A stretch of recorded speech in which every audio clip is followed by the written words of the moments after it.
عام وانتم بخير حبايبي، إن شاء الله كل سنة تعيدون بالأفراح. تعالوا هاليوم شوفوا آه شنو سويت من أفكار حلوة للتقديمات بالكريسماس بعيد رأس السنة، إن شاء الله تعجبكم.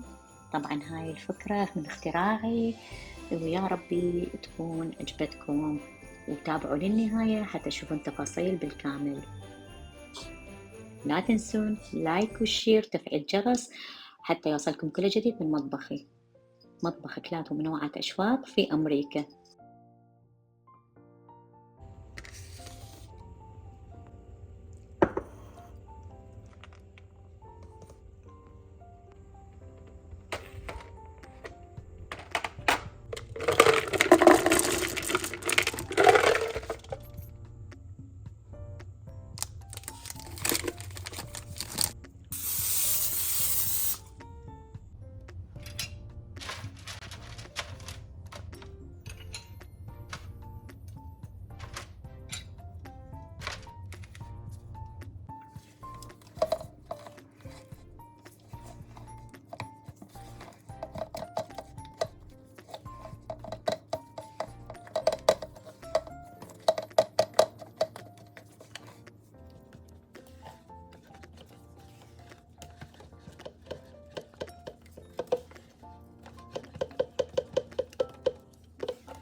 شاء الله حبايبي عجبتكم هالوصفة الحلوة.